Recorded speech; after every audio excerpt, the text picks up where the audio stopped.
ऑस्ट्रेलियामध्ये समुद्रकिनारी सण साजरा करणाऱ्या जूनवरती गोळीबार करण्यात आलाय। 10 जणांचा यामध्ये मृत्यू झाल्याचं कळतंय। ऑस्ट्रेलियातील बॉन्डी बीच वरती सण साजरा करणाऱ्या जूनवरती 2 हल्लेखोरांनी गोळीबार केल्याची माहिती आहे। यामध्ये किमान 10 लोकांच्या मृत्यूची माहिती सध्या समोर येते आहे। पोलिसांनी या लोकांना घटनास्थळापासून दूर राहण्यास सांगितलेलं आहे।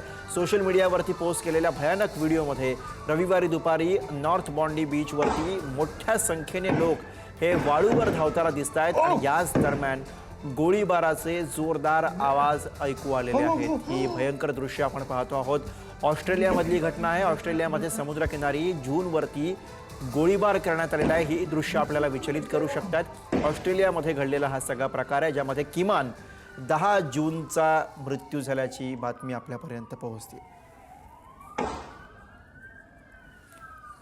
आणि याच विषयी आपल्याला अधिक माहिती देतात प्रतिनिधी चैतन्य गायकवाड सध्या आपल्या सोबत आहेत। चैतन्य,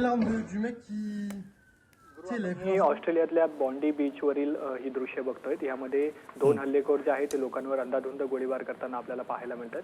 खरं तर ज्यू समाजाचे लोक या ठिकाणी सण साजरा करत होते आणि या ठिकाणी बीचवर मोठ्या प्रमाणात गर्दी देखील जमलेली होती आणि याच दरम्यान 2 हल्लेखोरांनी लोकांवर अंधाधुंद गोळीबार करण्यास सुरुवात केला। आपण दृश्यांमध्ये बघतोय की हातामध्ये गन घेतलेले हे हल्लेखोर आपल्याला दिसत आहेत। अज्ञात हल्लेखोर आहेत आणि लोकांवर मोठ्या प्रमाणात गोळीबार देखील करतायत। व्हिडिओच्या माध्यमातून गोळीबाराचा आवाज देखील या ठिकाणी मोठ्या प्रमाणात पाहायला मिळतो। पोलिसांनी तातडीने या ठिकाणी कारवाई केली। पोलिसांनी एका हल्लेखोराला गोळ्या देखील घातल्यात आणि त्याचप्रमाणे दुसऱ्या हल्लेखोराला जिवंत पकडण्यात पोलिसांना यश आलेत। खरं तर हे हल्लेखोर कोण आहेत याचा तपास हा पोलिसांकडून केला जातोय।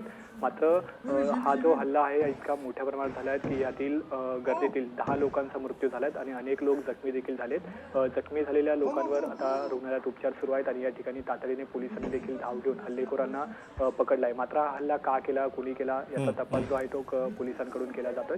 खरं तर अत्यंत भयंकर अशी ही घटना आपल्याला म्हणता येईल। अगदी चैतन्य, तुम्ही म्हणताय त्याप्रमाणे भयंकर अशी घटना आहे। त्यामुळे अर्थातच यामागचं कारण नेमकं काय हे जाणून घेणं महत्त्वाचं असेल। धन्यवाद आपण दिलेल्या सगळ्या सविस्तर माहितीसाठी।